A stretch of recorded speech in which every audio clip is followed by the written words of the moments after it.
Namaste and good morning all. Thank you, madam, for the introduction. Is it my audio? Is my voice audible?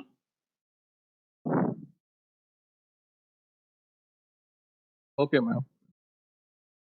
Okay, ma'am. Uh, so if there is any breakage in the voice or screen sharing, please inform me because sometimes internet may be slow here. So from the past 3 days, the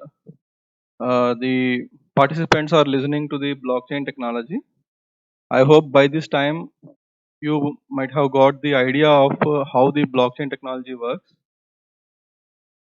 Whether the blockchain is a technology or is a completely new technology or a existing one but somewhat advanced.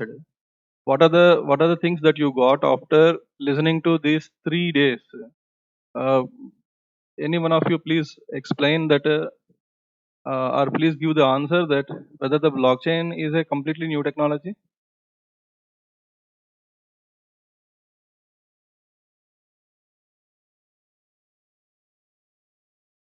Okay. Any other answer?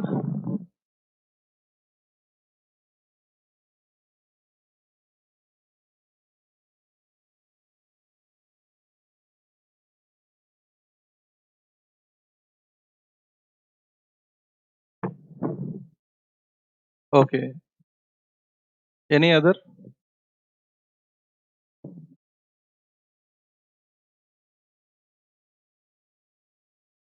Okay, fine.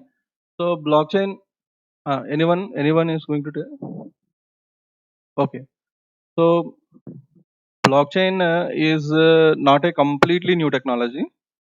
However, I can say that it's a tailor-made of best features that are available today in the computer networks, security, distributed computing, and all. So they have beautifully tailored all the things and made it as a new technology. And this is first realized with the Bitcoin, that already you are aware of this.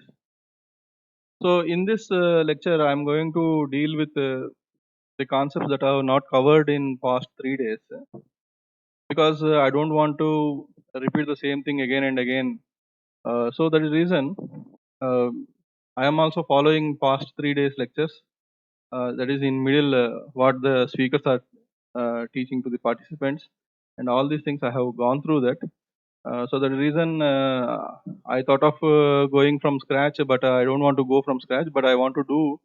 I want to give you some basic introduction, then followed by the Bitcoin and its somewhat details of the Bitcoin, how the methods will be implemented in Bitcoin, and how can you write your own cryptocurrency, and how to write your smart contracts. Then how to install the what you call the blockchain platforms, then how to uh, take up the blockchain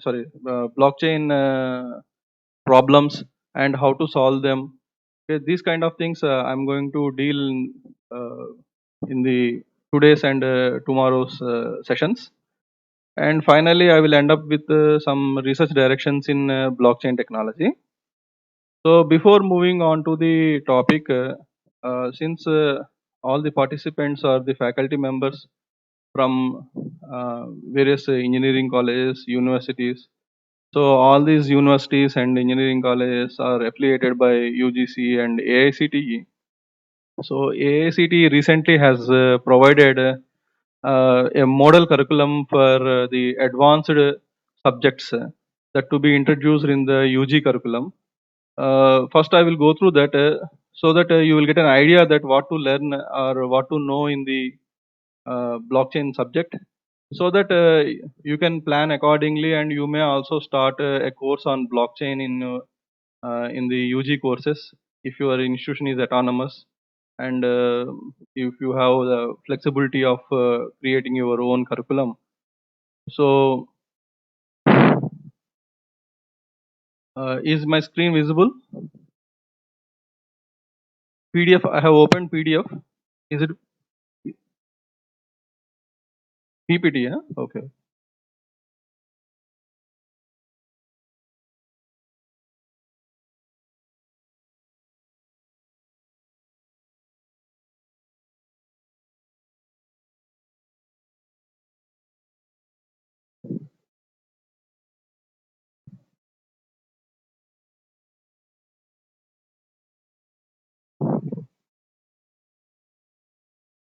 I hope now my desktop screen is visible, I think so.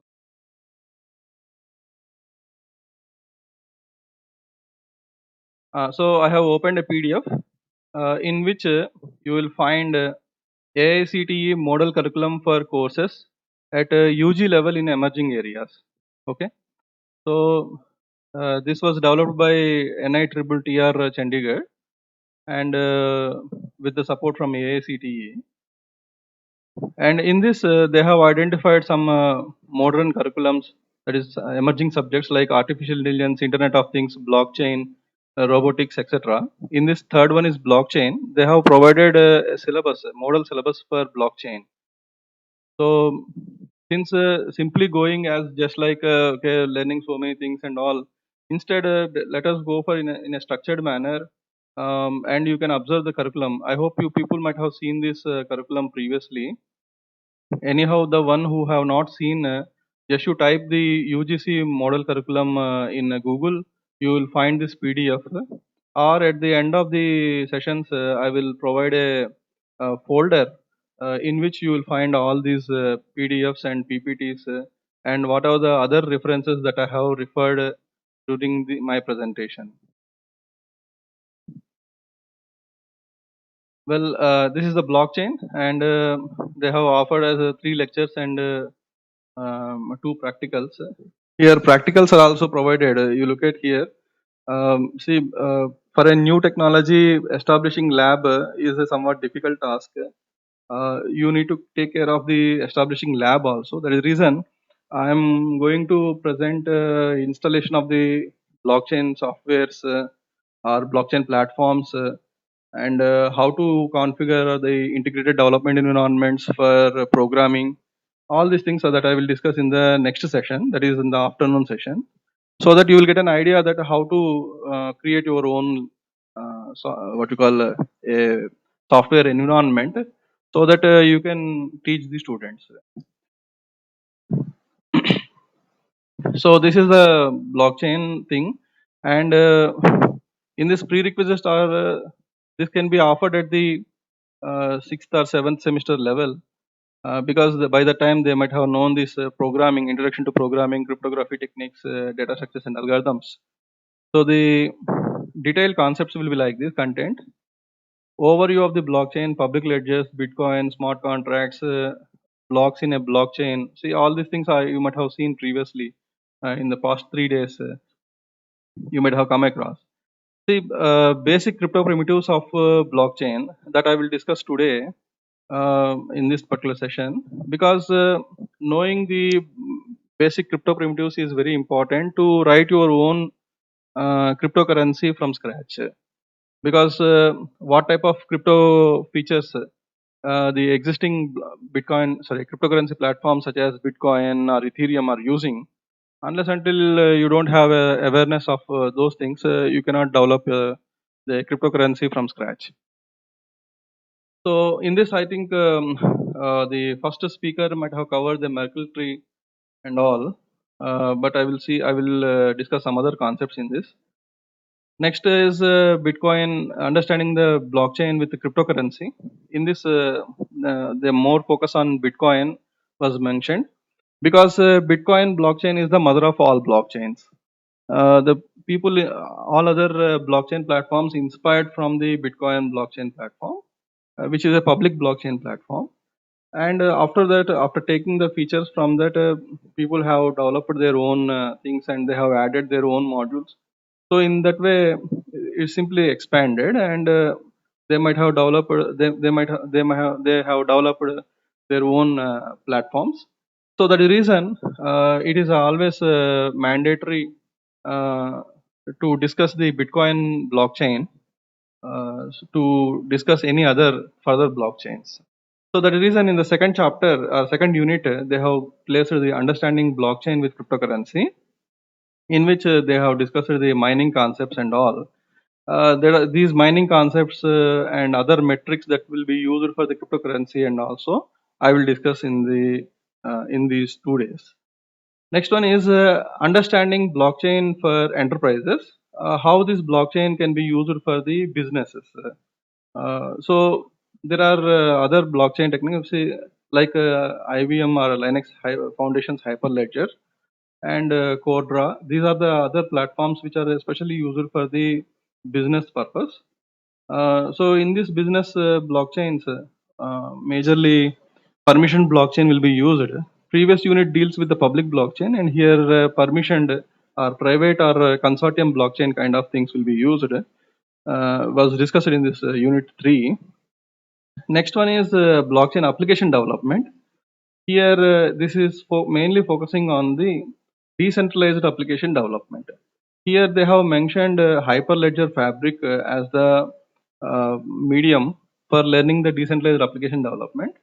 Uh, so, I will also discuss along with Hyperledger Fabric. I will also discuss the Ethereum smart contract development using Solidity programming, and I will give you the clues that how to integrate this smart contract with the web applications, so that you can develop your own decentralized applications.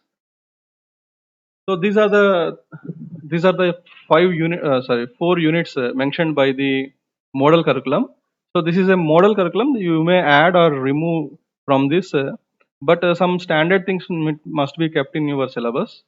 Then either instead of Hyperledger, you may use Ethereum or you may use any other thing that depends upon this. But Hyperledger is more recommendable. The reason is very beautiful documentation is available with the Hyperledger Fabric. So that reason any student can simply, if they have the software correctly installed, then it is not a big task for any student or teacher to go through the documentation and do some small programs using this Hyperledger Fabric. So the most difficult part in Hyperledger Fabric is installation. That I will discuss in the next session, how to install the Hyperledger Fabric. Then list of practicals, they have mentioned the various practicals here. How to install the Docker framework or Docker container that to be installed for the Hyperledger Fabric. Next is creating, deploying blockchain. See, for every practical questions, their related documentation was provided in the links.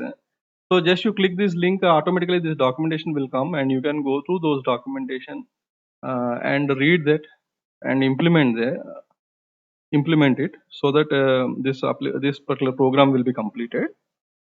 So like that, for every question they have given the reference links. So majorly this is from the GitHub and IBM developer website. They have provided the documentation. You may go through them. So and some list of suggested books are also given here. So among these books, the what you call this one? Yeah. So this hands-on blockchain with Hyperledger is also a good book, very good book, recent book. And there is another book by Arvind Narayan on Bitcoin. That is also a very good book for the beginners to know about the Bitcoin and its blockchain working. So this is what the UGC model curriculum.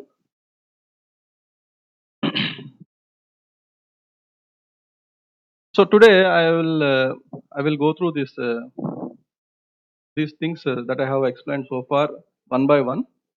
But I cannot go in deep of everything. But I can give you the gist of each and every topic. And for any detailed information, you may contact me at any time on my email ID. So blockchain, yes, this is one semester, no? This is one semester. They have provided this curriculum for elective courses because nowadays from the BTech level only the electives are going to what you call specialization is going to start. So if you look at many private universities and other universities, they are mentioning as a BTech artificial intelligence, BTech computer science with artificial intelligence, or computer science with data sciences. Just like that, they are keeping to attract the students. In that, they are mainly focusing from the third semester itself. They are focusing on getting some specialized thing in one area. Like for example, our institution also placing uh, are also providing the certificate of specialization in some different areas like computer security or image processing or artificial intelligence like that. So they will study these electives at the same time. If they have if they have selected all the series of electives in a one group, and if they might have got a more than B plus grade in all the semesters in those electives, then a specialization certification will be given to the students. So that is the reason it is up to you, depending upon the autonomous institutions. It is up to them for distributing the content. Uh, so actually, they have provided for as a course. It is okay. Any other doubt?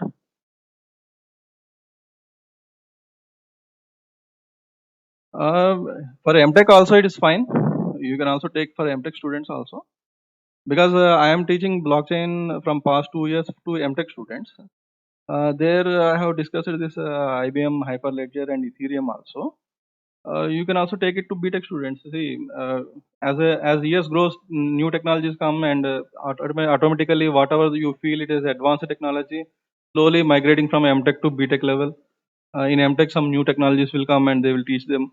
These things will happen normally. Any other thing?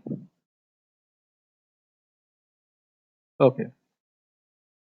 So the ultimate aim of the blockchain is to uh, nullify the centralized authority, which is most common in many of the systems today. So usually it was originally developed for the cryptocurrency called Bitcoin, and Bitcoin blockchain is the mother of all blockchains that I told just now. So basically, this blockchain concept have been received significant attention thereafter, and then been used in many areas in different ways, like government, finance, healthcare, supply chain, and all. So by this time, you come to know that blockchain is different and Bitcoin is different. So in the beginning stages, everyone used to confuse that what is the whenever I say blockchain, then students used to say, "Sir, Bitcoin." So blockchain is different and Bitcoin is different. Blockchain is a backbone actually. The Bitcoin is a application that works on top of the blockchain. It's just like email and internet. So all these things, this how what is the technology behind the blockchain. The main thing is here what I have given in red, how the blockchain Bitcoin enables the trust and security without central authority. This is very very important thing. There is trust and security. So it is via verification, validation, consensus, and immutable recording.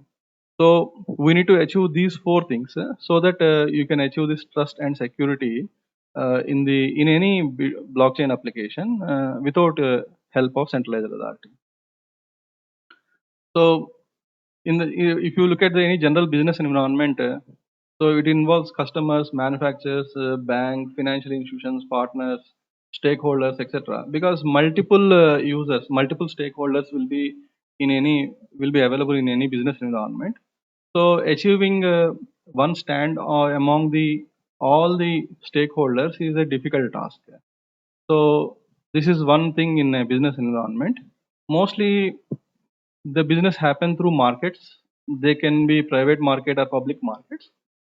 So that means this particular business will happen only with the help of or via the exchange of assets like goods and services across the business contracts or transactions. So in order to exchange the assets, there may be some rules.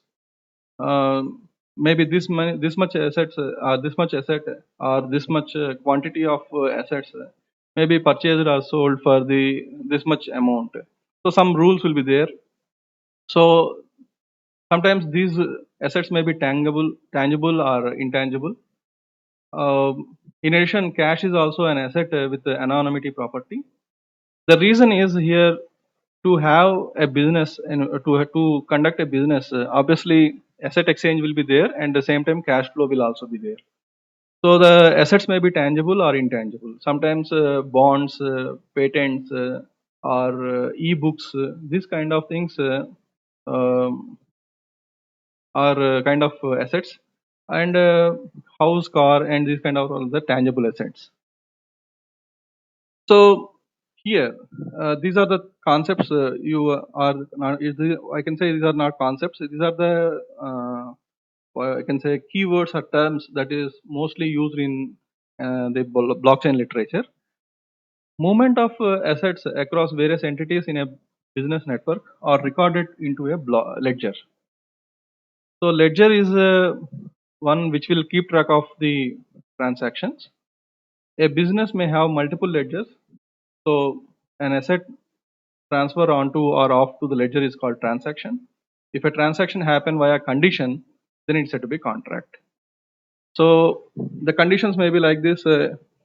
Here, some from government to a contractor, there may be the contractor may file a tender first. In the tender, he may get the contract.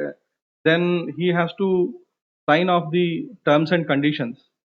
That terms and conditions may be like this. For example, if it is a road contract, some amount of road must be completed within a specified time, and it should have such an quality. And these various terms and conditions will be there. So they have to meet the terms and conditions. Then only they will be the funds will be released to the contractor. So that means this kind of transaction will be happen upon condition. So that reason it's a contract. So we come across the term called smart contract. Smart contract means here when we say smart, you see smart home, smart fridge, or smart AC, or this kind of thing. We'll call smart when some intelligence is there in that. So this particular condition with some intelligence, that intelligence is called here business logic. So that business logic and these terms will give you the smart contract. So how we will use the smart contract and how we will create the smart contract and write it via programming languages and all we'll see in the later sessions. So these are the terms that will be mostly used in the blockchain literature. So let us consider the following problem. Obviously, these are the various participants are there. In each and every participant is having their own ledger.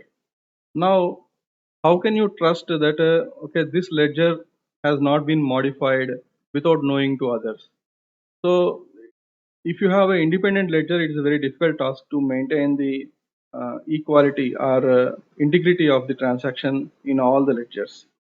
So the reason separate ledger keeping is inefficient, expensive, and vulnerable. A simple thing is like, for example, ration distribution or public distribution system is there. From center to the state, some ration is coming, and the state records the amount of ration coming into the states, and the states will distribute this ration to the ration dealers across the state, maybe to the districts, mandals, and villages, etc. So they may keep their own ledgers. They may write that okay, we have received only this many quintas of rice or this many quintas of dal, etc. And obviously, there is no system that how to verify that whether the entries in the state ledger and the entries in the ration dealers ledger are same or not. So if they do any manipulation at the lower level, then such small modifications cannot be identified at the in the auditing and all, because auditing will be done at the individual level. They cannot combine all the ledgers and can do it. So like this, so much ration will be wasted, and so much ration will go into the sometimes into the black markets also. So these kind of things are there. Not only this one, especially like most thing that we are listening today, like real estate problem, where you might have registered a land, but when you are going to construct a house, somebody might have occupied it, and they might have produced some duplicate documents, and they say that okay, this land belongs to me, and you two people will go to court till the age of your retirement also. That sometimes it will not come out, the judgment will not come out.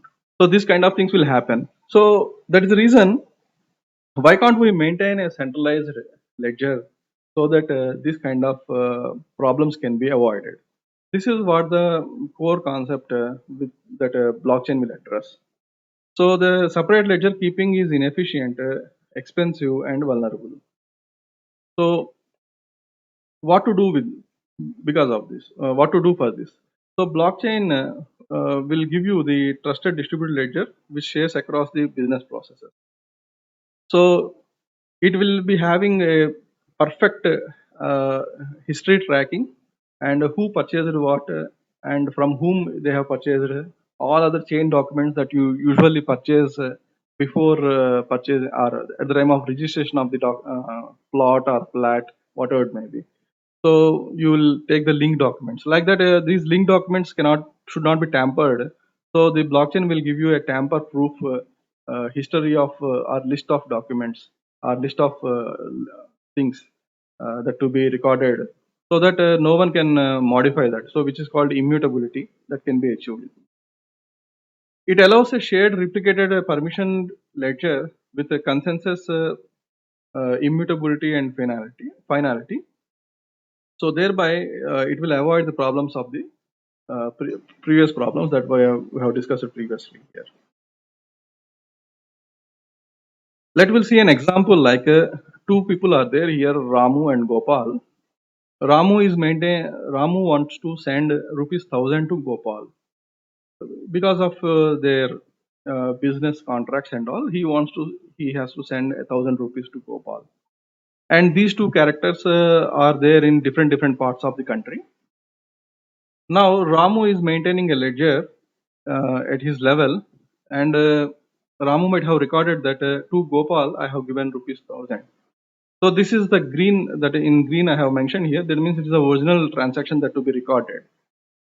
And Gopal should also record like Ramu has given ₹1,000. But somewhat because of the malicious intent, Ramu might have done this. Instead of writing the original thing like to Gopal, ₹1,000 has been sent. Instead, that Gopal might have written, sorry, Ramu might have written to Gopal, ₹1,500 might have was sent. Now, at the same time, the what the Gopal will do is he will write. He is so malicious than Ramu that he has written that, okay, Ram, I have received only 500 rupees from Ram. So thereby, if you do audit, you will do audit at the ledger itself. In the auditing, what they will do is they will tally the balance sheet. Okay, what is the income and expenditure? So these kind of things they will look at here. And if any auditor comes to the Gopal ledger, then he will check this one. Okay, how to combine these two and see this? It's very difficult. If you have a centralized authority, then centralized authority will take care of. But in a decentralized approach, this is somewhat difficult task. So that is the reason. But actually, the transaction happened is Ramu to Gopal ₹1,000. What it will do is in the decentralized environment, especially when the blockchain is applicable. So this transaction will be distributed to several other peers in the environment, such as Krishna, Paras, and Radha. So they will be receiving this particular transaction. So this transaction will be verified by the participants or peer nodes in the system, and these peer nodes will come to a consensus that okay, this particular transaction is a valid transaction. Then this particular transaction will be committed and included into a block. So that block will be arranged in a chain fashion that I will discuss afterwards. So thereby it will become blockchain. So in order to do this, these peer nodes has to undergo these four things to maintain the trust and security. First one is the transaction verification, that is identity and key verification. So whether the this Ramu is a character of original identity or not. Okay, in order to do that, they will verify the key of the Ramu. So what is this key and all that will achieve with the help of the cryptography concept, that is with the help of public key cryptography. I will discuss afterwards what is this public cryptography and how it will be used. Next one is whether really Ramu has sent the amount rupees 1000 to Gopal or not. This is the transaction validation. This will be done with the help of signature, because in the later time Ramu should not deny that I have not sent the rupees 1000. So that means the sender should not deny that he has not made the transaction. So for this, a beautiful thing that we'll use is signature verification concept, which is a property of which will ensure the property of the cryptography, that is called non-repudiation. That I will discuss afterwards. Next one is once these two are over, now the decision is in the will be left to the peers, and the peers has to reach to the consensus. So for this, they need to execute one consensus protocol. This consensus protocol may be the Bitcoin's consensus protocol, such as proof of work, or maybe proof of stake, or proof of elapsed time, or many other proof consensus algorithms are there, or Byzantine consensus algorithms. Like that, so many other consensus algorithms are there. So they may use any one of the consensus algorithm depending upon the blockchain platform. Next one is once they reach to a consensus, this particular transaction will be included into a block, and the block should be created and added to the chain of blocks, so that it should create a immutable ledger. Immutable means you cannot change once you insert into the blockchain. So this is creating of immutable ledger. This is called block creation. Okay. So these are the four things that will be ensured in order to maintain the trust and security in the blockchain. I hope you might have come to know the general working procedure of the blockchain. Any doubt so far?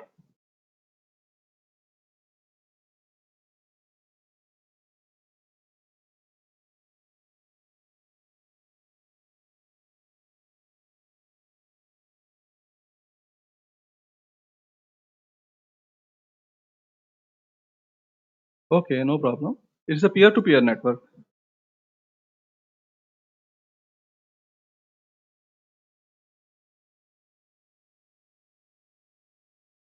No, whenever any blockchain application is running and you are the part of that, automatically you will receive the updates. Anything was happened in the network. Okay, that you have seen the from past 3 days, right? Peer-to-peer network. What the peer-to-peer network will do?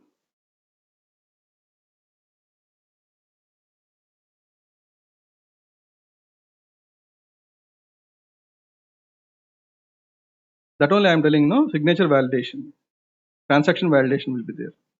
That I will discuss afterwards. In this session only I will discuss in the next slides.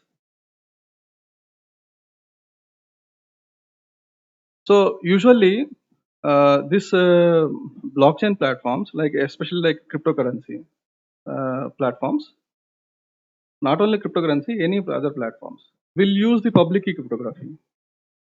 So we know the public key cryptography algorithm like RSA.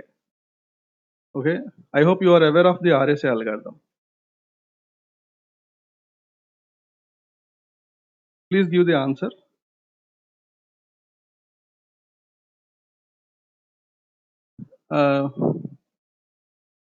Public key cryptography algorithm called RSA.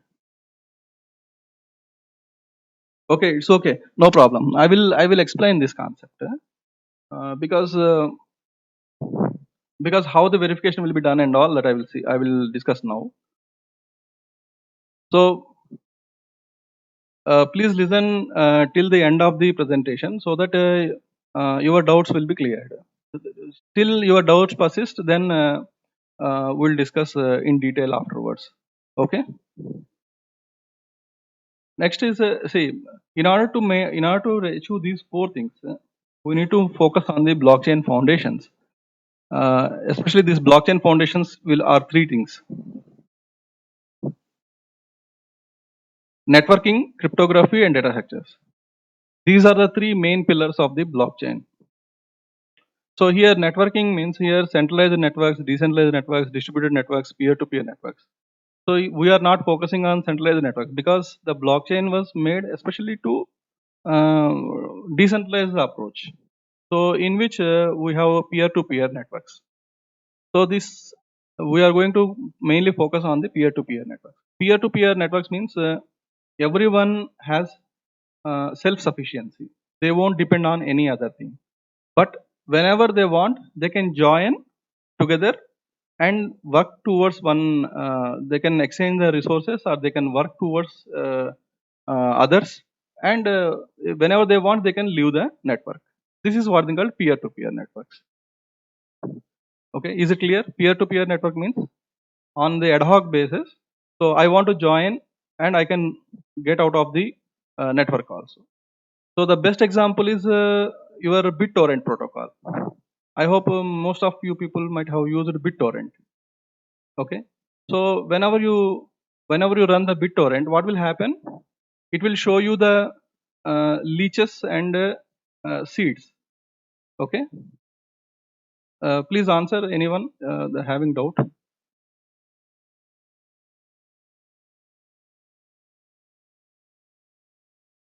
BitTorrent protocol.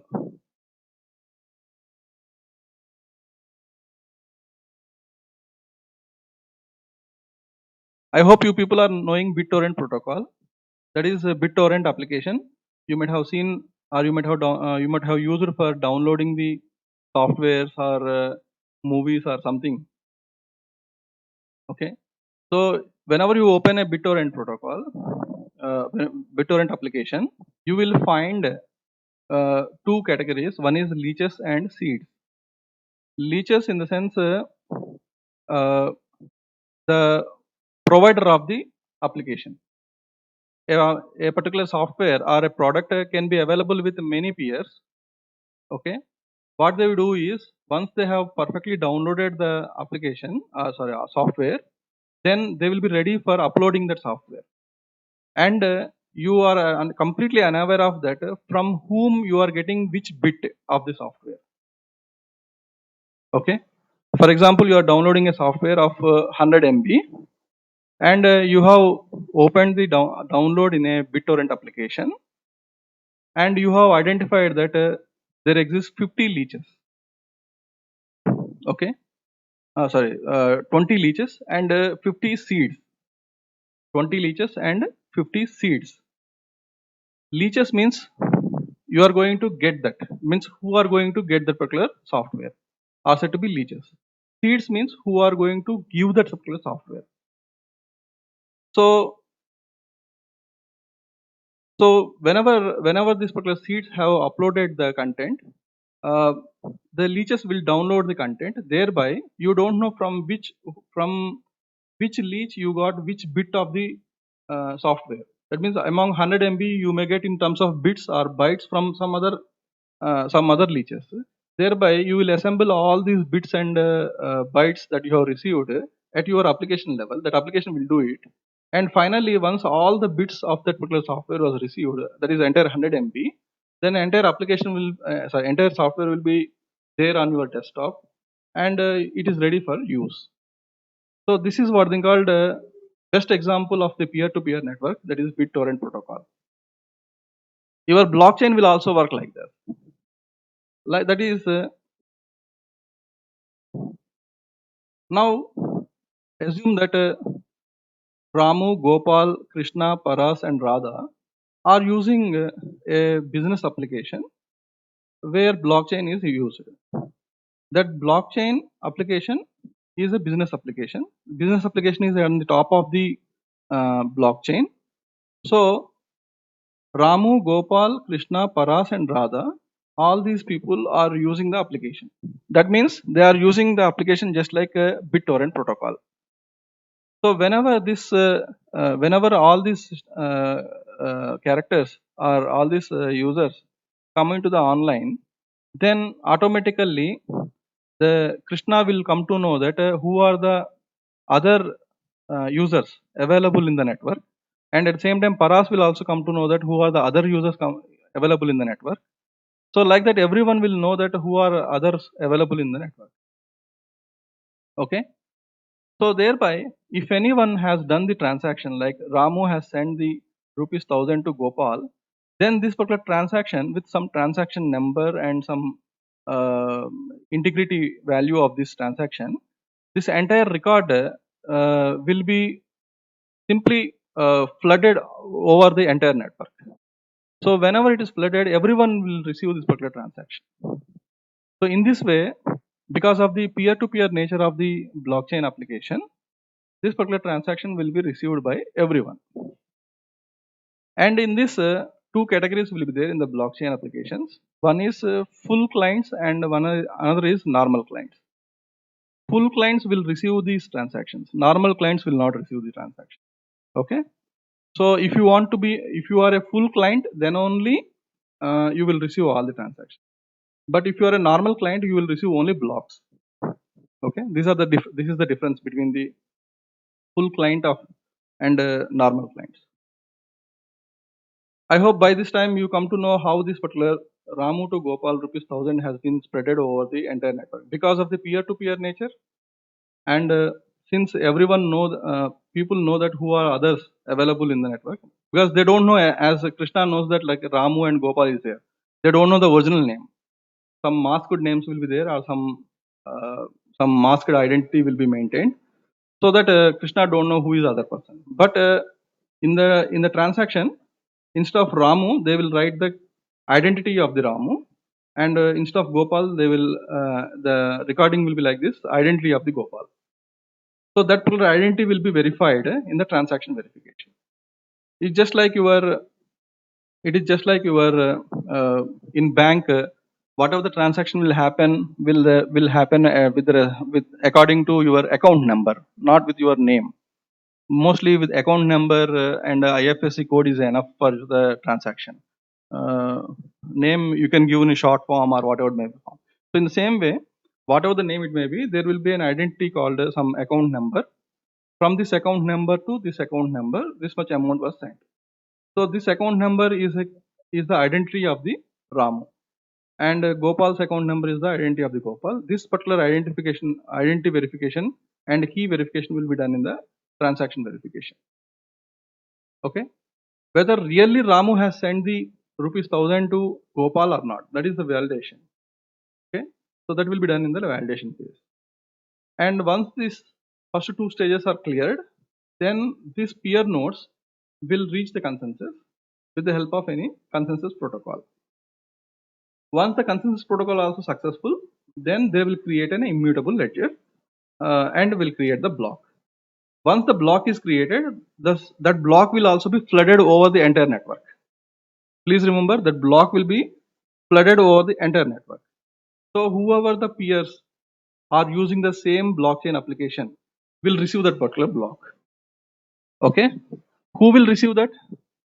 Both the full clients and normal clients, both will receive the block.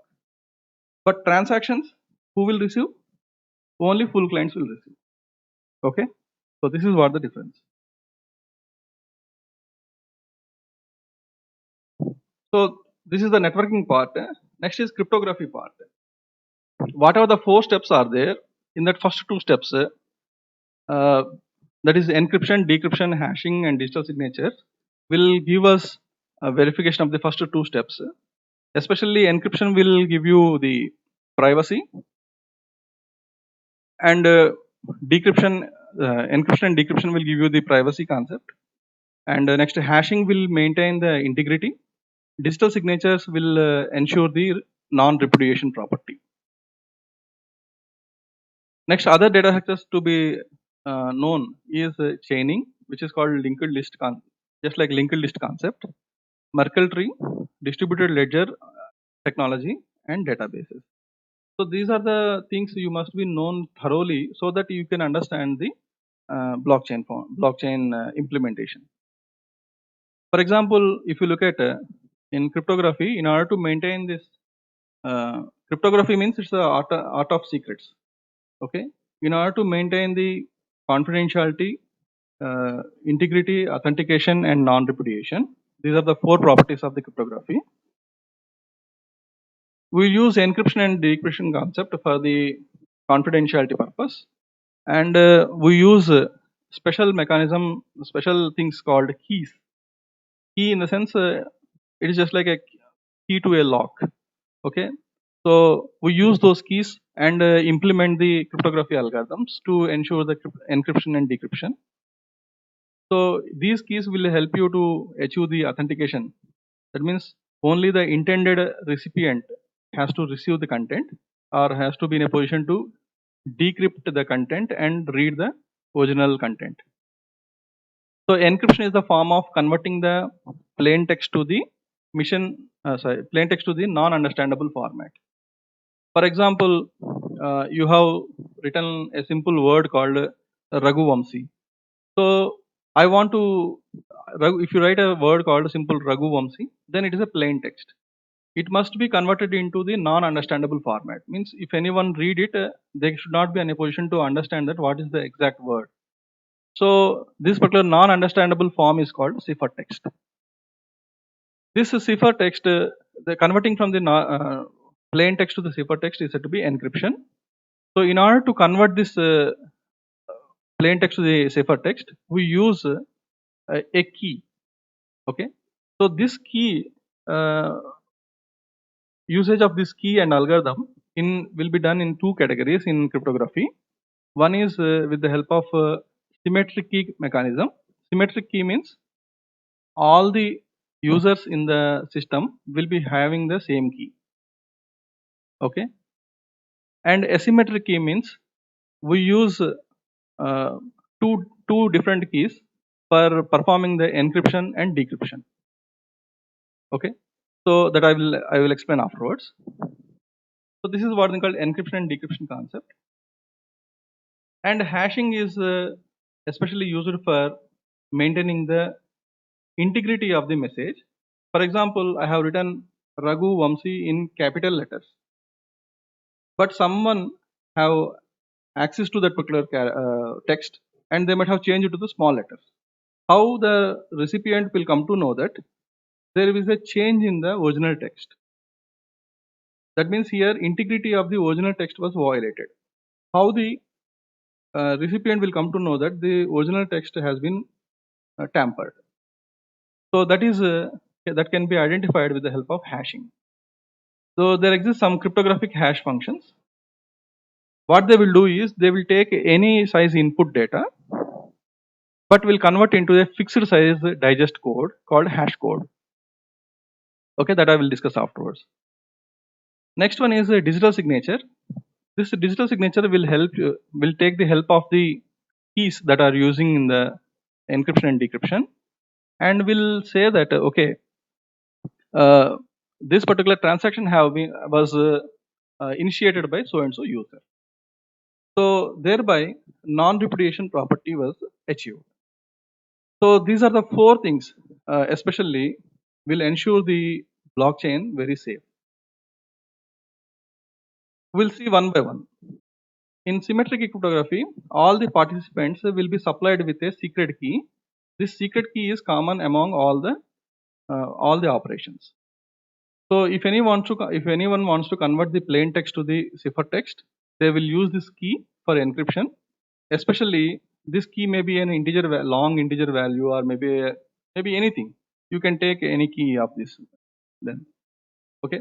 The main thing is encryption and decryption algorithms are known to everyone, because if you look at on the internet, you will find the working procedure of the encryption and decryption algorithms.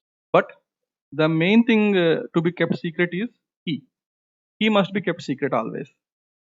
Okay, and to have the good encryption and to achieve the better security, the key size must be large.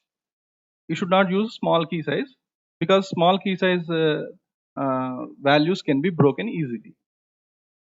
So secret key will be used, this same secret key will be used for encryption and decryption. So thereby it is called symmetric. That is, for encryption and decryption we use the same key. That is the reason symmetric key encryption. So here in the encryption part, plain text is converted into cipher, and decryption part, cipher is converted into plain text. What is the advantage of this symmetric key? Symmetric key encryptions are very simple, fast and simple algorithms. It preserves the confidentiality. What is the confidentiality? That means no one in the middle of the transit of the message should be in a position to read that message. That means when the message is transiting between the sender and receiver, this particular cipher text, if you read it, you cannot understand this. What is the original text it is? Some junk characters and all you find here. Okay, so this you cannot read it. So that is called confidentiality was maintained. And these are fast and simple algorithms, and it also provides authenticity, because this person is having the same secret key. That is the reason he will be in a position to decrypt the cipher text to the plain text. So thereby authenticity is maintained. But what is missing here? Here, what is missing is a non-repudiation. And another thing is key management. Okay. So the drawbacks of the symmetric cryptography is key management and lack of non-repudiation. Because anyone in the network who are holding the secret key can encrypt and send to the send to the receiver. But how the receiver will know that this message exactly came from so and so person? Okay, this is missing. You cannot do it because everyone is having the same key. You cannot assure that okay, this message has came from so and so person. So that is what is called non-repudiation property is missing in the symmetric cryptography. Another is key management. Key management in the sense same key should not be used for a long time. Okay, if you use it's just like a same password cannot be used for a long time. If you use long time, then based upon trial and error basis, anyone can sit on the communication channel, and over a long period of time they can understand that what is the pattern that you are using for the password. In the same way, a same key cannot be used for a long time. So for that, what you are supposed to do, key need to be changed every time. Whenever you change the key, every user should get the particular key. So the key management includes key generation, key distribution, key refreshment, and rekeying. These are the four concepts that will come under the key management. The key management is a big problem in the symmetric key cryptography, because you don't know who are the user joining and who are the user leaving the network. So to overcome these drawbacks, we have moved on to this asymmetric cryptography. In the symmetric cryptography, there are various algorithms are there.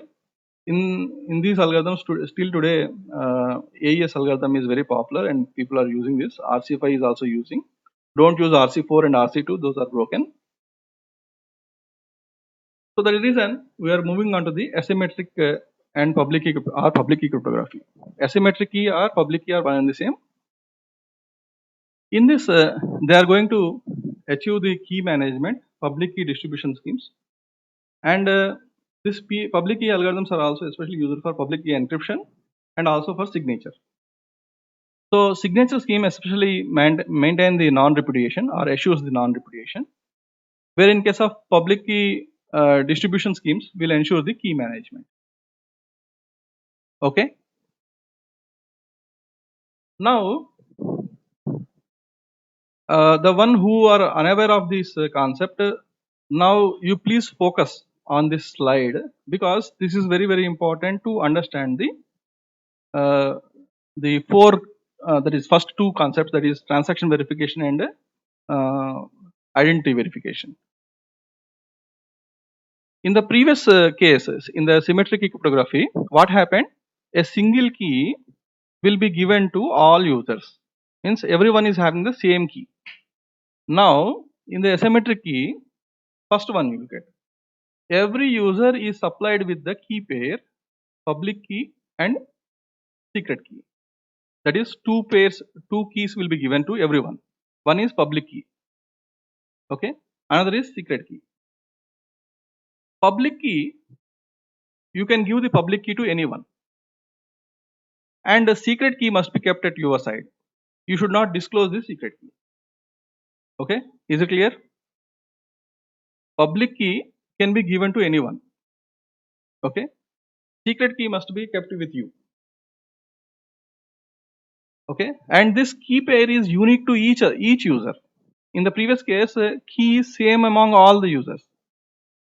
But whatever the key pairs that are given to the users who are participating in the system are unique. Means one user's key pair will not match with the other user's key pair. Both the keys, both the public key and secret key, can be used for both encryption and decryption. Okay. So by keeping in mind, there are two methods. One is simple encryption, that is many to one, signature one to many. We'll see the first one. First method, encryption. Go to the first statement, public key encryption, so public key and secret key. In the public key, this public key can be given to anyone. So that in the first method, encryption, anyone can encrypt the message using the public key. Okay.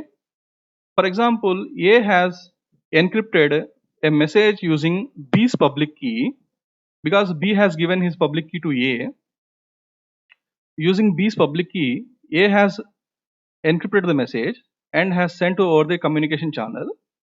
Even though if anyone knows the public key of the B, they are unable to decrypt it. The reason is the decryption can be done only with the secret key of the B. Okay. So that means anyone who knows the public key of the particular user can encrypt the message and can send to the person. But that person has to decrypt that message only with the secret key. That means secret key must be kept at the user side. It should not be disclosed. Okay. So only intended receiver or recipient should be in a position to decrypt the message using the secret key. This is what called many to one. Now here perfect authentication is going to be maintained. That means only the intended user or only intended recipient who are holding the secret key will be in a position to decrypt the message. This is the simple encryption and decryption with the public key cryptography. The second one is, since every key in this key pair is used for encryption and decryption, we'll do in reverse. In the first step, what we do is we have given the public key to everyone, and they have encrypted the message using the public key of a person, and they have sent to that person, and that person has decrypted that cipher text using his secret key. Now we'll do in reverse. What we'll do is signature scheme, that is encryption will be done using secret key and verification will be done by anyone using the public key. Okay, because both the keys can be used for encryption and decryption. Now go to this here. When the Ramu is sending this transaction to Gopal, Ramu have encrypted this transaction using his secret key, because Ramu and Gopal were supplied, all the users who are participating in the blockchain application will be supplied with the public and secret key pairs. Now what the Ramu will do is, Ramu's public key will be distributed over the entire network. So everyone knows the public key of the Ramu. Now Ramu has encrypted this transaction, like Ramu has sent Gopal ₹1000. So that whenever this transaction has been received by everyone, what other users will do is, since Ramu has encrypted this transaction with the private key or secret key of Ramu, anyone who are having the public key of Ramu can easily verify that whether he has really encrypted this message or not. Thereby, what will happen? The users will come to know that whether the transaction has been originally initiated by Ramu or not. This is what is called transaction validation. Whenever this particular validation was failed, automatically the identity will be failed and the verification of the key will also fail. So this is the way how the public key encryption mechanisms or public key cryptography helpful in performing the transaction verification and transaction validation. So, so this particular signature verification, that means in two methods will be there in the public key cryptography. One is encryption and another is signature. Signature will be done with the help of secret key and verification will be done with the help of public key. It is just like you are sending a document to so and so person, and how that person will know that you have really sent this document. So you may put a signature at the end of the document. So thereby they will come to know that okay, this particular signature is a verified, valid signature, and so and so person might have sent this. That is a physical signature. But here in the digital form, the signature will be like this. The encryption will be done using the secret key. Since the public key, the name is telling you the public key, it will be known to everyone. Anyone who knows the public key of so and so sender can easily verify by decrypting it, so that when the decryption is successful, they will come to know that okay, this particular message has been sent by particular sender. So this is the way how the transaction verification and validation will be done. So whenever this particular thing was sent, in this the mining process will go on. That means here, whenever this transaction was received, then the mining process will go on. That means this transaction will be verified and will be kept under a block, so that the block should be committed and sent onto the blockchain. Okay. So for this, reaching the consensus is very, very important. So how this particular consensus will be met, that we will see next. So far, any doubt?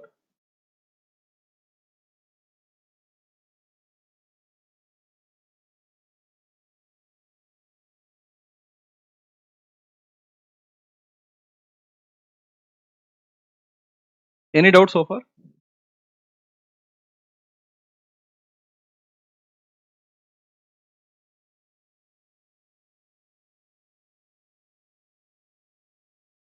Okay. I will discuss now. So, okay, this is the key pair generation. Key pair generation is the question actually. That I will next in the next slides I will clear that.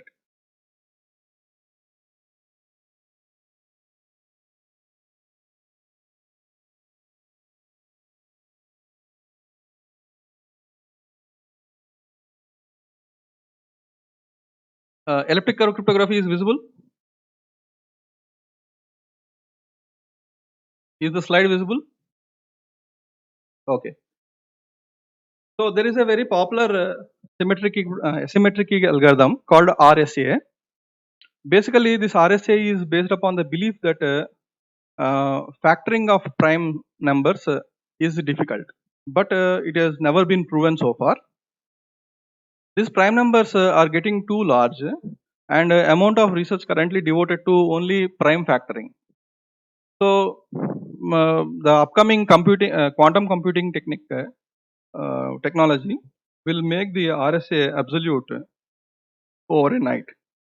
So that is the reason conventional RSA algorithm is very famous, even though it is a very famous public key algorithm.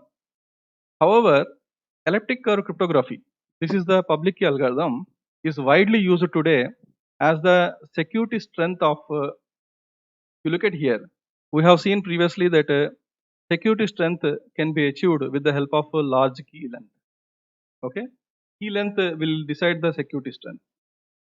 So when in the RSA, whatever the security strength that you achieve using 3072 bit private key, that you can achieve only with the help of 256-bit private key in the elliptic curve cryptography. That means small key size and greater security. So that is the reason RSA will not be used. RSA is not a suitable algorithm for the blockchain applications. In many of the blockchain applications, elliptic curve cryptography is used. Okay, it means elliptic curve offers a greater security with a small key length, and thereby it will take low time or no time to perform the encryption and decryption algorithm. So that is the reason elliptic curve cryptography is a very famous public key algorithm that is used in even in Bitcoin, Ethereum, and many other applications. Okay. So what I will do is uh, usually elliptic curve means, please don't get confused between the ellipse and elliptic curve. Ellipse is different and elliptic curve is different. Ellipse is quadratic equation, whereas elliptic curve is a um, is a cubic equation. That is 4a cube plus 27b square not equal to 0. This is the curve equation where a and b has drawn from some set of some real set, say for example R. So this is the equation of the elliptic curve to be satisfied. And in this elliptic curves, two things will be there: singular curves and non-singular curves. We should always consider a non-singular curve. So in order to prove that a particular elliptic curve is a non-singular curve, then it has to satisfy the condition that 4a cube plus 27b square not equal to 0. Okay. In the elliptic, whenever you consider the non-singular elliptic curve, there will be a point which will be at infinity also. So the theoretical concept may be confusing. What I will do is I will go to the links provided here.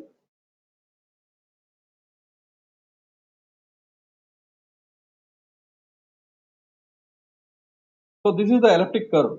Looks like this is the elliptic curve. Looks like.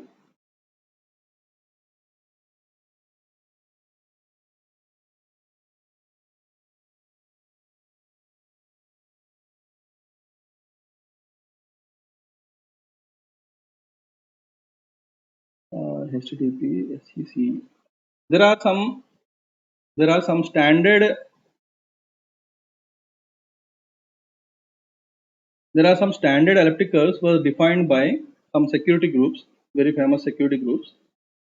We have to use those standard security curves.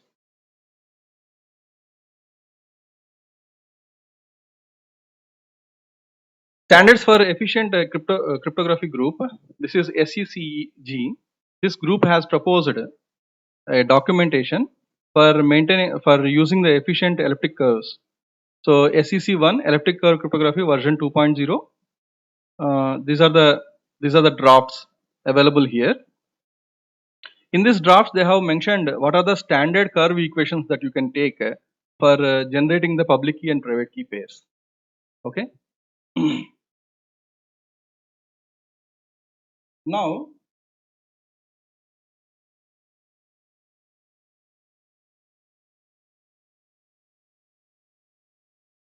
we'll see how these particular key pairs, how the elliptic curve looks like. We'll see that. Well, this is the elliptic curve equation. Y square is equal to x cube plus ax plus b. Okay, this is the elliptic curve equation. This is the quadratic equation, cubic equation. The elliptic curve will look like this. For this particular equation, is it visible? Y square is equal to x cube plus ax plus b. For this equation, this is the elliptic curve. So if you look at this elliptic curve, you minimize this, and all.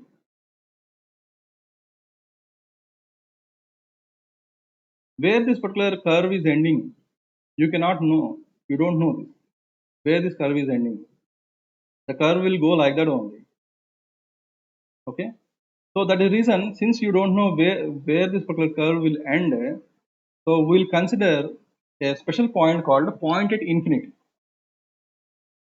Okay. So we'll consider a special point called point at infinity, and whatever the keys that you will generate, especially public keys, are the points on this particular elliptic curve. Okay. We'll consider the points on the elliptic curve as the public key.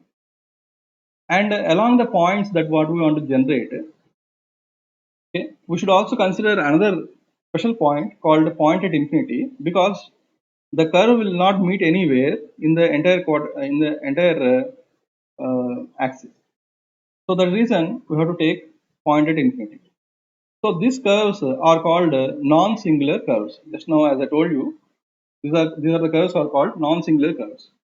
So whenever you take any equation like y square is equal to x cube plus ax plus b as a elliptic curve equation, then a and b must be chosen in such a way that the 4a cube plus 27b square should not be equal to 0. Then this particular equation, whatever the equation you have considered, is said to be non-singular elliptic curve, so that you can have a full-fledged what you call point generations that is possible with this particular elliptic curve. Okay, so this is what the introduction to the elliptic curve, and all the elliptic curves will form a group. This group G is closed under the addition. The S is associative. These are the general group properties. What are the group properties are there? All the group properties that you have studied in cryptography will be applicable in this elliptic curve also. And it is also also a Abelian group, that is plus is also commutative, because if you do encryption using private key, so you should be in a position to decrypt using secret key. So that reason you should follow a group property. So that means whatever you do, any operation with the public key and reverse operation with the private key, then you should get the original message. So that reason you should follow a group property like this. Now assume that now it will clear your doubt, that is how to generate the keys. Okay, please listen this slide carefully. Now I have considered an elliptic curve equation y square is equal to x cube plus x plus 6. So here what are the values of a and b? The curve equation must be y square is equal to x cube plus ax plus b, means a is 1 and b is 6. If you substitute a and b values in the non-singular equation, then it will not be equal to 0, because both are positive values. So it will not be equal to 0. So this particular curve, this particular equation is a valid elliptic curve equation which is of non-singular type. Now what I am doing is I am taking the equation over Z11, means 11 is the group size that I have considered. Why I have considered 11 as a group size? The reason is you have to consider this group size 11, this Z value, based upon the number of users in your system. Based upon the number of users in the system. Say for example, if my system will on an average there are around 1000 users will be there at any time, then you take the nearest prime number to the 1000, means after 1000 you take some prime number, you make it as the group size. Okay, so now here I want to know, I have around 10 users, so the reason I have taken 11 as the size. Okay, this is for simple understanding. So in order to satisfy the group property, you must use a modulo operation, so that yes, any doubt? Okay, you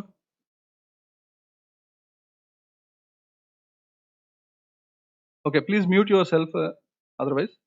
Okay, so you have to follow the modulo operation, that then only whatever the operation you make that will come under the group only. Whatever the resultant value will be there, that will be come under the group. So here we are supposed to perform the modulo operation. Now x, you consider the x. Since we have taken the 11 as the size, you can go from 0 to 10 because 11 cannot be considered because you are going for the modulo operation. So the reason, what are the possible inputs that you can take for x value is 0, 1, 2, 3, 4, 5, 6 up to 10. Now substitute this x value in the right hand side, RHS value. So 0 cube 0 plus 0 plus 6. 6 modulo 11. What is the value 6 modulo 11? Is 6. Now 1 is there. You substitute 1 value in the right hand side equation. 1 cube plus 1 plus 6. So 6 plus 1 plus 1, 8. 8 modulo 11 is 8 only. Next is you take 2. 2 cube plus 2 plus 6. 2 cube is 8 plus 2. 10 plus 6, 16. 16 modulo 11. 16 modulo 11 means you will get rounded. Okay, it will fall under the same group of 0 to 11, 0 to 10. So you will get 5 here. Like that, you substitute every value of x on the right hand side equation where x equation, this belongs to x equation. Then you will get these values. Next, do the same thing for y also. Do the same thing for y also. Initialize y is equal to 0. So 0 square is 0. 0 modulo 11, 0. Substitute y 1 for y. 1 square, 1 modulo 11 is 1. So like that, you substitute all the values. Now for the value 4 to the y is equal to 4. 4 square 16. 16 modulo 11 is 5. So it is matching the right hand side. Okay, it is matching the right hand side for the value 4 on y. Next, for the value 7 on y, 7 square 49. 49 modulo 11, that means 11 4s are 44. 49 minus 44 is 5. Again it matched. Like that, when y is 5 and 6, it is matching with the x is equal to 3. Okay, the result value is matching with the 3 because the LHS should be equal to RHS, right? So both the things should be verified. In the same way, 2 comma 9, for the 2 comma 9 values of y, it is matching with the result value 4 for x is equal to 5. Next, y is equal to 2 comma 9 is giving you the resultant 4 for where x is equal to 7 got this particular value. Like that, we have the pairs 3 comma 8 and 2 comma 9. Now the possible curves, possible points that to be generated on this elliptic curve equation is x comma y values to be selected on the curve. So whenever you select the x comma y value, for x is equal to 2 and for y is equal to 4, you got this equation satisfied. Equation satisfied. So the first pair is 2 comma 4, next pair is 2 comma 7, next pair is 3 comma 5, next pair is 3 comma 6, next pair is 5 comma 2, 5 comma 9, 7 comma 2, 7 comma 9, 8 comma 3 and 8 comma 8, 10 comma 2, 10 comma 9, and after having all these points, one point is left over. What is that point? Point at infinity, because the curve will not touch anywhere in the axis. So the reason we have to consider point at infinity. Now you look at how many points you got. 1, 2, 3, 4, 5, 6, 7, 8, 9, 10, 11, 12. So these 12 points will be used as public keys. Okay, these 12 points along with the point at infinity will be used as the public keys. But point at infinity will not be supplied to any user, but only the points that are generated, these 12 points will be given to the users. Since I have only 10 users, I have 12 points generated, and these points will be given as the public key. Please remember, these points will be given as the public key. Okay. So now I hope by this time you come to know how the public key will be generated in the elliptic curve cryptography. Any doubt so far?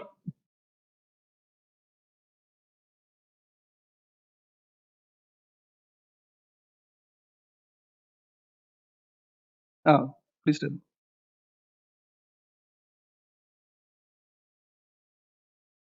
No, this, see, for x is equal to 2, you substitute 2 value in this equation, okay? 2 cube is 8 plus 8 plus 2, 10 plus 6, 16. 16 modulo 11, 16 modulo 11, 5, right? You got 5, right? You got 5. Next is for y is equal to 4, 4 square, 16. 16 modulo 5, 16 modulo 11. How much it is value? For x you have done for the right hand side, right? You have to do for the left hand side also, right? Hello? Hello? Hello?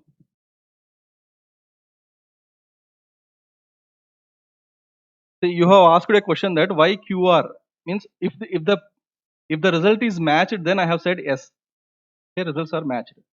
For y is equal to 4, because you have tested for the right hand side.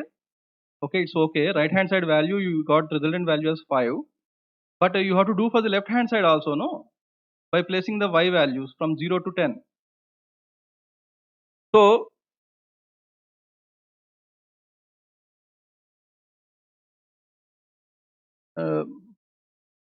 see, these values have came from the group size.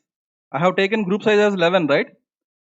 The group size is 11 means you can have the values from 0 to 10 because it is a modulo operation. Yes.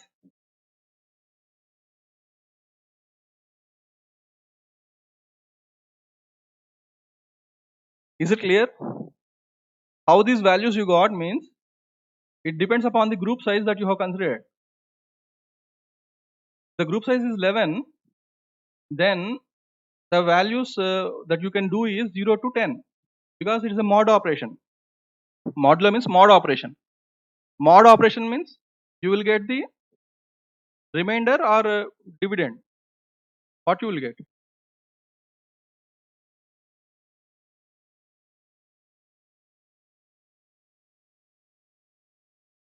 Okay. So the modulo operation will always keep the values within the group limit. Okay. So that is reason whenever you do this for the left hand side value, so right hand side, then you got the value as 5, and the same time you have to do for the left hand side also. If I substitute y is equal to 0, 0 mod 11, it is 0, 1 square, 1 mod 11, you will get 1, 2 square, 4 mod 11, you will get 4, 5 square, 5 mod 11, you will get 3. So like that, for 5 you got 3, and for x is equal to 3 also the resultant value is 3. So the reason the pair that you can do is 3 comma 5, 3 comma 6, like that 2 comma 4, 2 comma 7. These are the points that can be generated on the elliptic curve. Any doubt?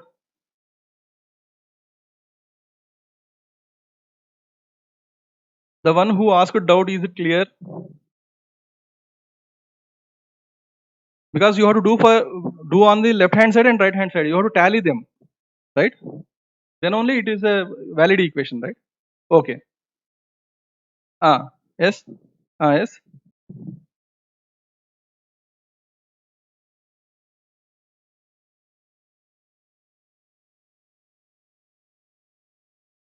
See, this is elliptic curve equation. This is the procedure given by them. We have to do that.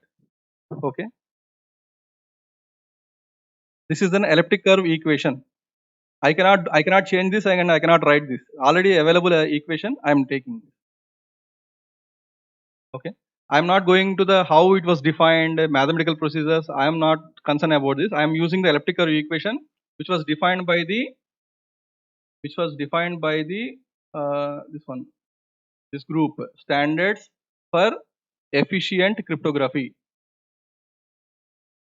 Okay, this is the group especially mentioned this. Okay, and this is the link for demonstrating the elliptic curve. Okay, these are the things you can place the b value, a value, you can get the various points on the elliptic curve.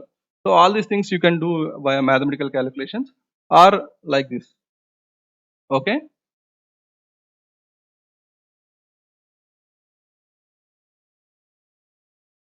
now these are the public keys that are generated, which are considered to be points on the elliptic curve. So this elliptic curve equation, elliptic curve cryptography will give you a freedom that you can choose the private key whatever you want. Okay, you can choose whatever the private key you want, but the public keys will be generated over here. Okay, so always public keys are known to anyone, but the private keys are known to only the individual. So elliptic curve cryptography has given a freedom to you to choose whatever the key you want, and you keep it as secret. Okay, next in the next slides I will explain how the whatever the key you want you can select and how the encryption and decryption will happen. There is a procedure, we have to follow that. Okay, so far you come to know how the public keys will be generated. So what the Bitcoin uses, the famous Bitcoin, Ethereum and many other cryptocurrencies uses specification 256K1 elliptic curve equation that is defined as ZP of 0, 7, okay, is equal to 0, 7 means A is 0 and B is 7. Y square is equal to x cube plus 7 because A is 0, no? So that is the reason AX part is not there, x cube plus 7 mod P. Previously I have considered P as 11, right? Prime number as 11. For our understanding I have taken 11, but what the prime number suggested by this specification 256K1 elliptic curve equation, P is equal to 2 power 256. This is power, okay, this is not 2256, this is 2 power 256, 2 power 32, 2 power 9 minus 2 power 8 minus 2 power 7 minus 2 power 6 minus 2 power 4 minus 1. In hexadecimal form this prime number is like this, f like this up to C24. Our equivalent prime number is like this, P is equal to this one. Okay, so by considering this prime number, doing this modulo operation by hand is very difficult. So the reason what I have taken is I have taken a simple equation with a group prime number size as P11, and I have explained how to generate the keys. Is it clear? Yes.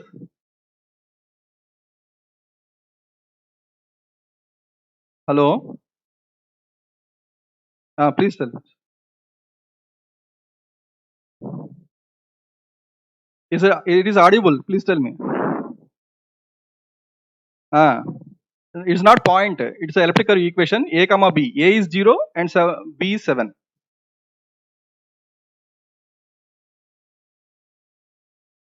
Elliptic curve equation is mentioned.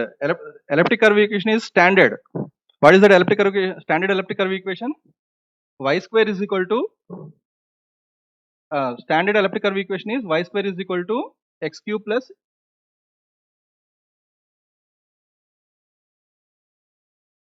no. I understood your question. I am answering. Please listen.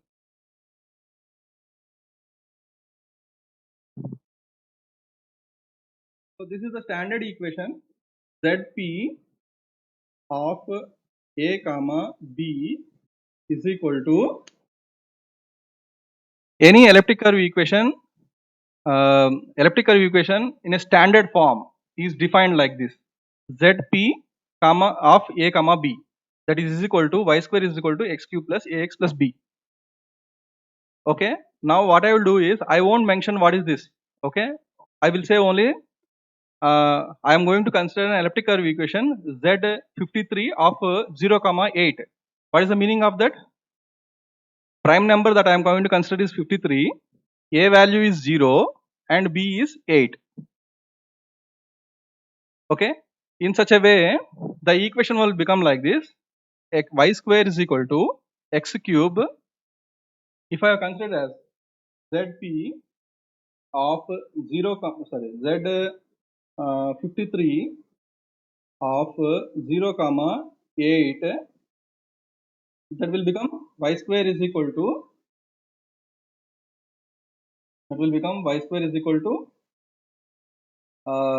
x cube plus ax means a means what, 0 into x plus b is what, 8 modulo p means 53. Clear?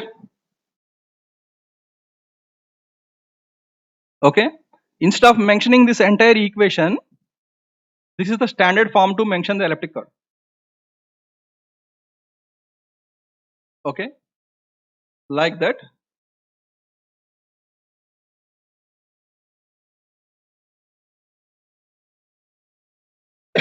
Like that, the equation was mentioned here: zp of 0 comma 7, that means a is equal to 0 and b is 7. So y square is equal to x cube plus ax means substitute 0 there, so there will be not be any value, plus 7 b mod p. What is this p value? P value is this one. This is the largest prime number. Okay, so this is the specification 256 K1 elliptic curve equation that is used by the Bitcoin. Not only Bitcoin,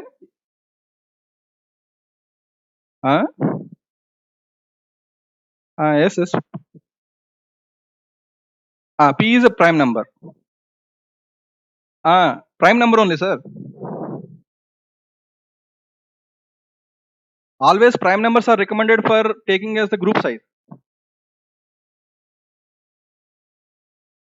because during modulo operation, prime numbers will not generate the what you call collision.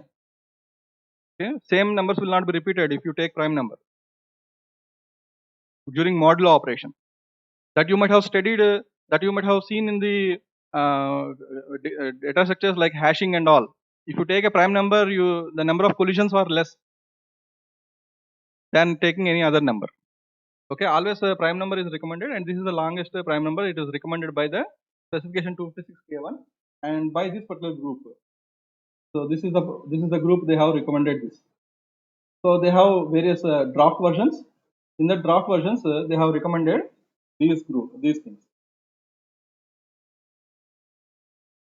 Okay, and this specification 256 K1 elliptic curve will look like this.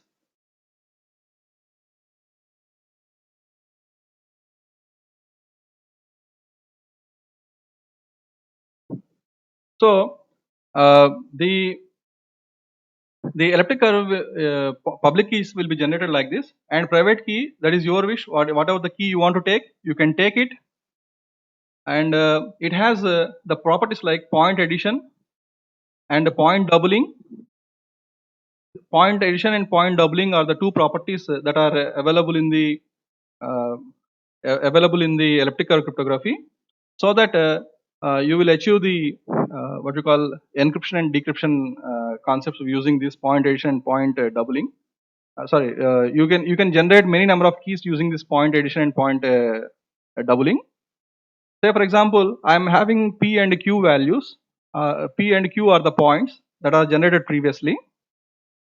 These are the points. Say for example, p is 2 comma 4 and q is 2 comma 7. Now let p and q are the two given points on the elliptic curve. The point r is equal to p plus q. How it will be generated? Consider the points p and q on the elliptic curve. This p may be residing here and q may be residing here. Assume like that. P may be residing here and q may be residing here. Okay, then what you do is you will draw a straight line between p and q. Okay, and wherever this particular p and q point will collide on the curve, okay, have met on the curve. Say for example, this is the point. So for this point will be solved this point's mirror image will be considered as the R value. R is equal to P plus Q. Okay. So this is what is called point addition. Thereby what will happen? If you have 2 points, you can generate another point, means another key. Okay, like that you can generate. For example, I want to generate another. I want to generate the addition of P and R. What I will do is, I can draw a straight line between.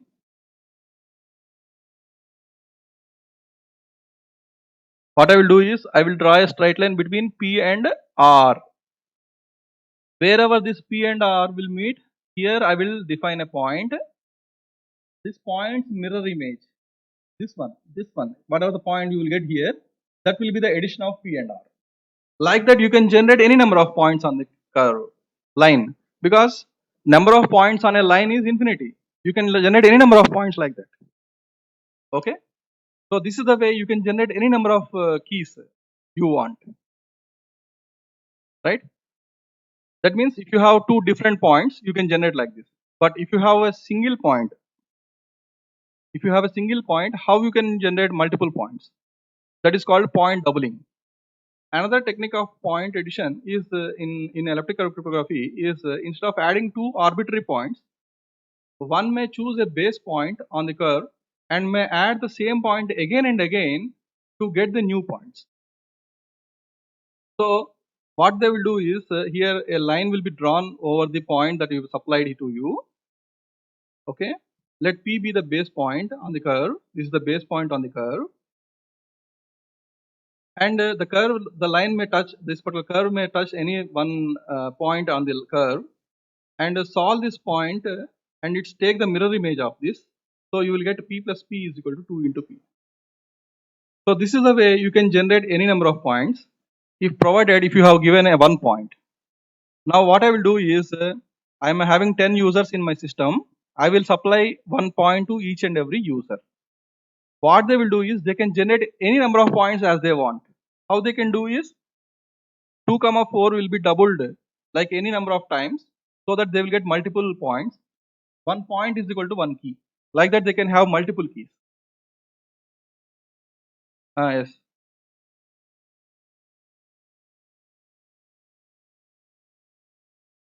Okay.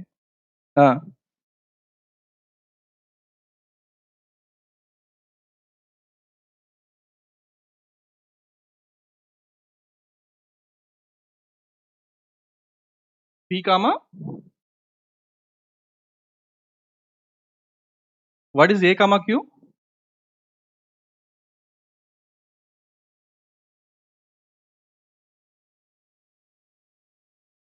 Where 53?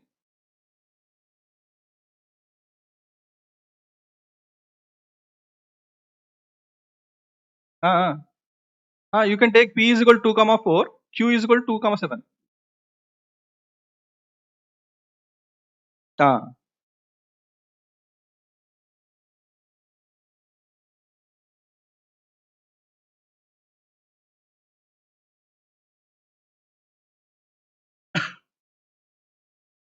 See, that is the elliptic curve equation. I have taken that, I have given as an example to represent a generic elliptic curve equation asked by some participant. To clear his doubt, I have written that equation.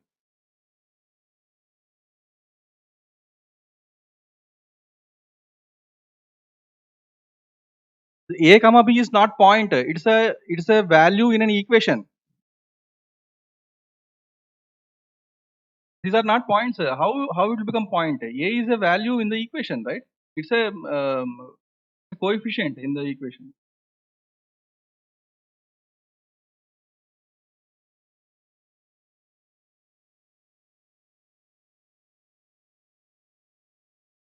No. You can take any value of A comma B, provided 4A cube plus 27B square should not be equal to 0. That's all.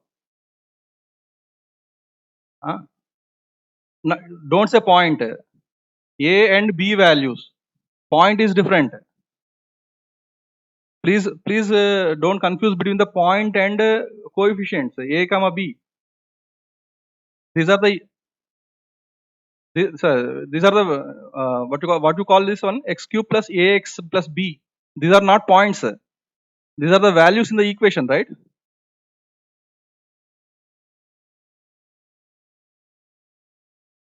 Any value of a can b can any value of a and b can be taken, provided this equation must be satisfied. 4a cube plus 27b square should not be equal to 0. Is it clear? Okay. Okay.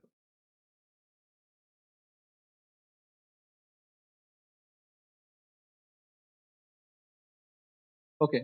So now this p plus p, that means you can generate any number of points once you know the 2 points are single point. Uh, if you know 2 points, you can use point addition. If you know only single point, you can do point multiplication. Sorry, point doubling. So this is the way you will do point doubling.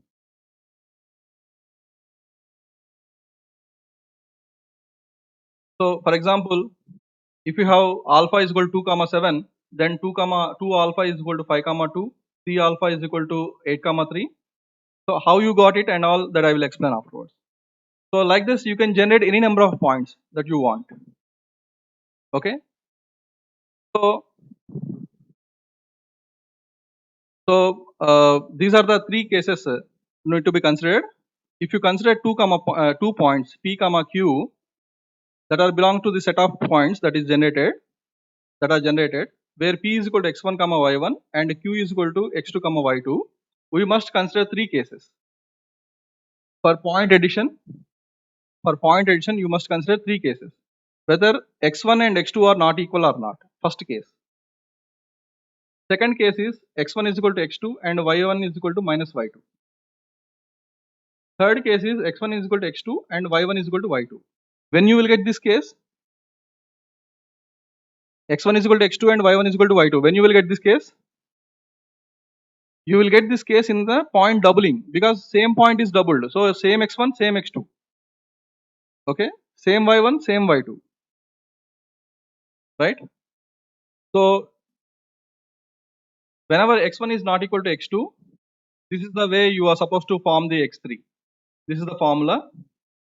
Okay, you are supposed to apply this formula, the slope equation, and you are supposed to apply this, and you need to get the x3 value. Next one is if x1 is equal to x2, y1 is equal to minus y2, then when the y1 is equal to minus y2, then x comma y plus x comma minus y is equal to O, the point at infinity. That means in the case 2, you cannot solve the points or you cannot add the 2 points if the y1 is equal to minus y2. So whenever y1 is equal to minus y2, the resultant point that you will get is point at infinity. Where in case of case 3, this is point doubling case. x1 comma y1 plus x2 comma y2 is equal to x3 comma y3. Then x3 is equal to, this is the slope equation, lambda is equal to slope equation that need to be considered here. And x3 and y3 values are like this. You have to substitute this point equation and need to slope equation, and you need to compute the x3 and y3 values. See, please mute yourself.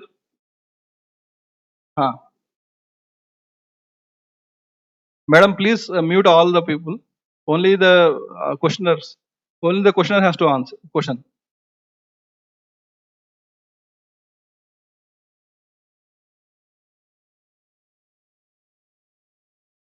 See, somebody is. Please ask the question. Hello, please ask the question, please.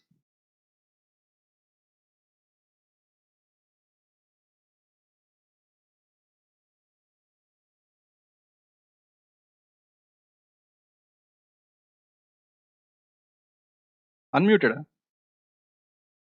Okay, please.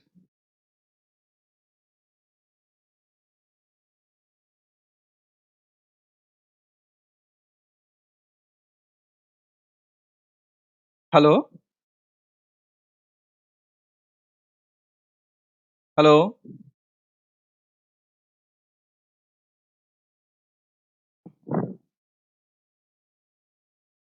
Hello. Please. I'm audible. Please ask question. You are audible. Please ask the question.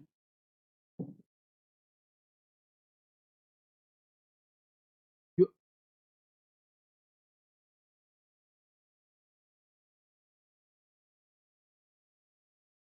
ah, ah.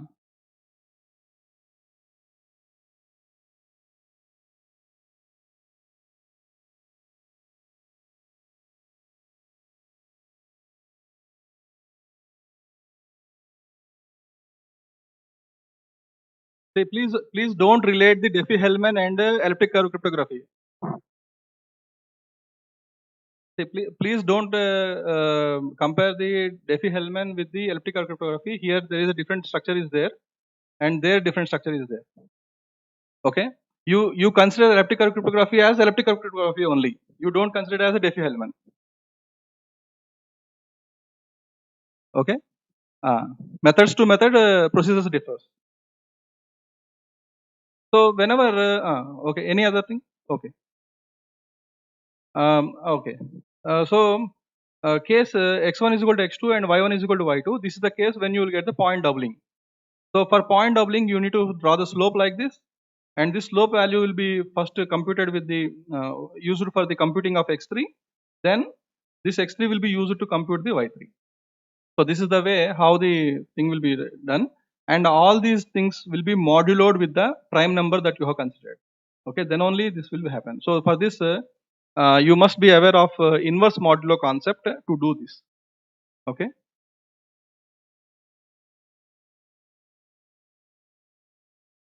So now how the encryption will be done? Encryption rule will be like this. Suppose let alpha is equal to 2 comma 7. This is the public key given to you, and elliptic curve cryptography has given the freedom of choosing the private key whatever you want. Now assume that I have chosen the private key as 7. You choose whatever the private key you want, no problem. Then beta is equal to 7 alpha. 7 alpha means alpha plus alpha plus alpha plus alpha plus like that 7 times. Okay. So then beta is equal to 7 alpha, that is 7 comma 2. Now this 7 comma 2 is your private key. Okay. 7 comma 2 is the private key. For example, you have chosen the private key as 53. Now what you do is beta is equal to 53 comma alpha. So now you are supposed to compute alpha plus alpha plus alpha plus up to 53. 53 times. So whatever the resultant value you will get, that is the value here. Is it clear?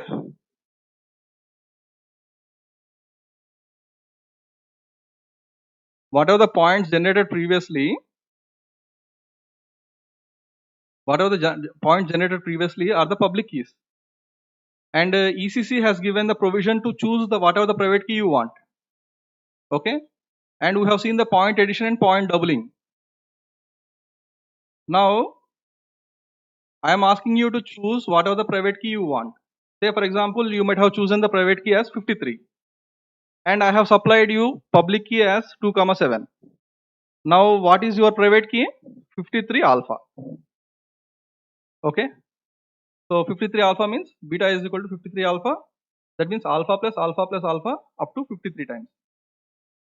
Whatever the value you will get, that is the private key. Okay.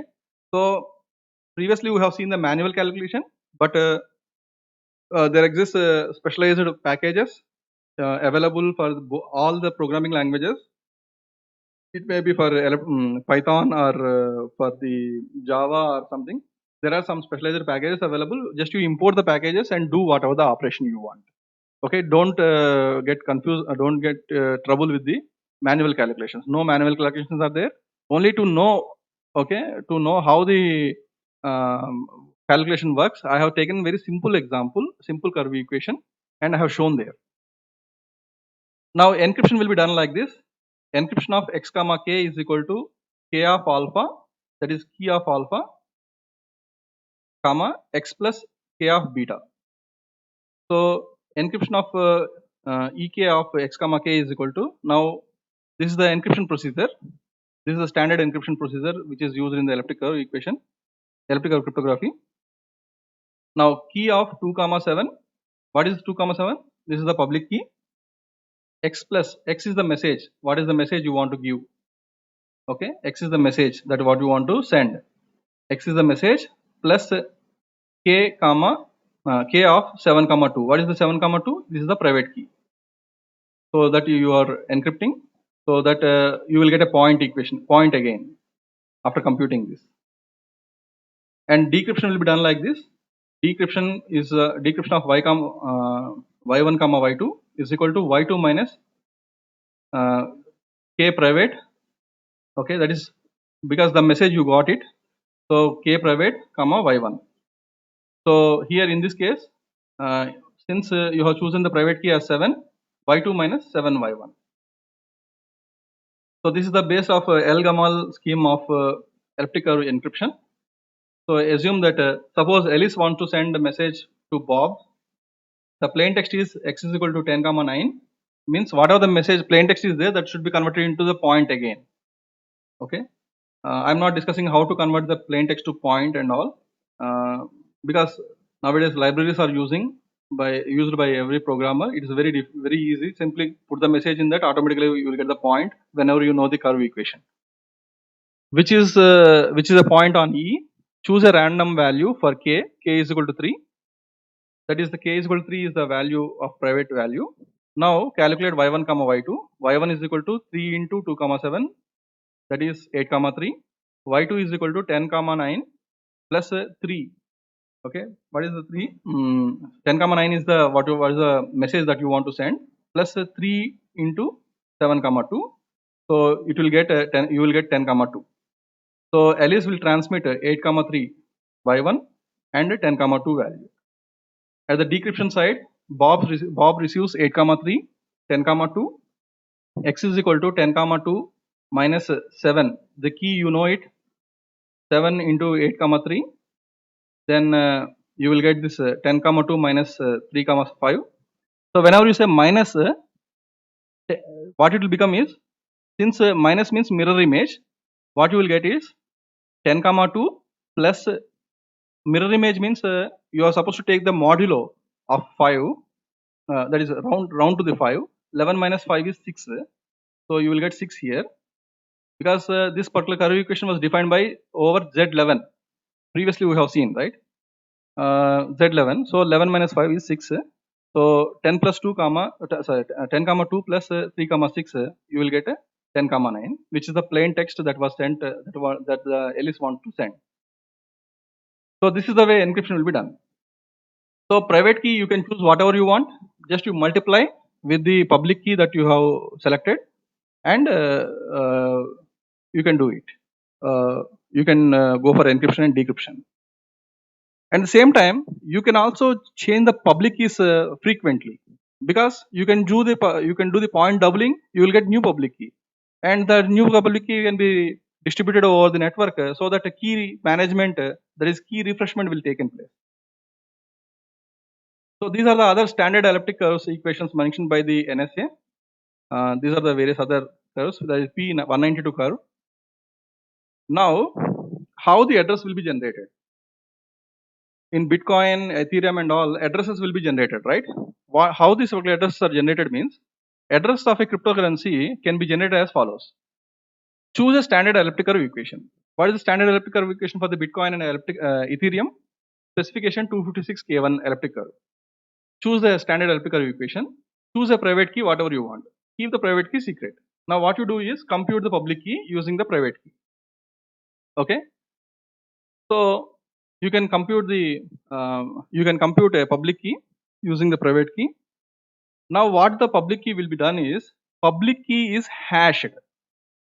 Okay, public key is hashed, means you are going to send this public key into a cryptographic hash function, especially like SHA-256. Okay, then you will get the 256 bit message digest, which is what the address of your Bitcoin, which is basically the address of your Bitcoin.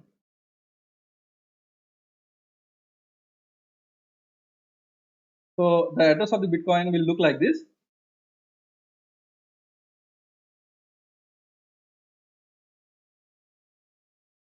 So here you look at it here. Uh, Here transaction ID and all will be there here, and whenever you go in deep of this particular thing,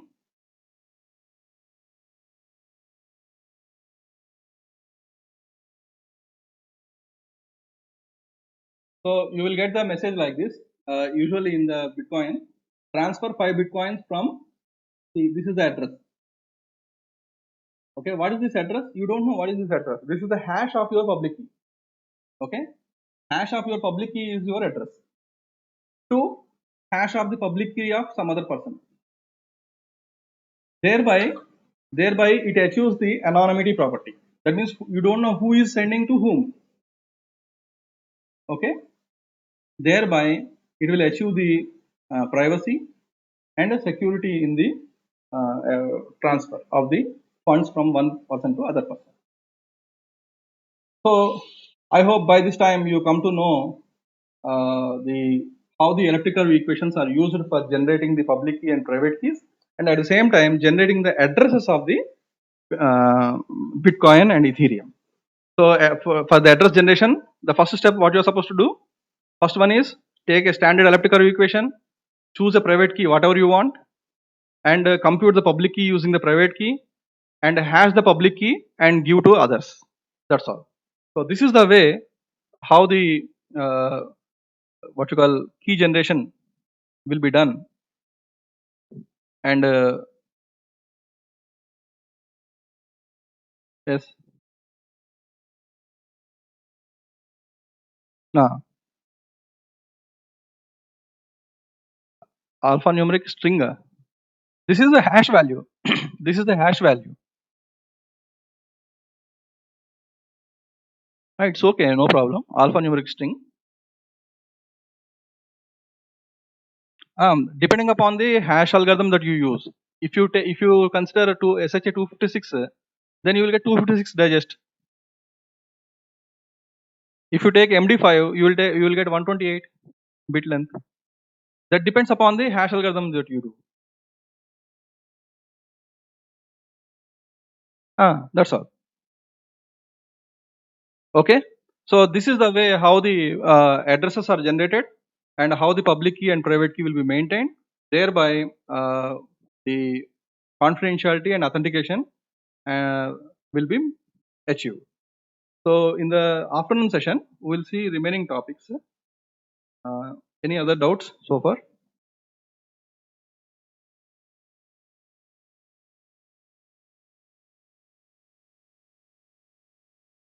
No WhatsApp. I will give you a link. There, from there you can download it. Link I will give it to the what you call organizers. Organizers know your WhatsApp number. They will place. Otherwise, at the end of the session, sir, tomorrow, I will give you the link on the chat box. You can also save that. Otherwise, okay. Everything I will give you. No problem. Nothing to worry. Any other thing, sir? Okay, we will meet at 1 o'clock again.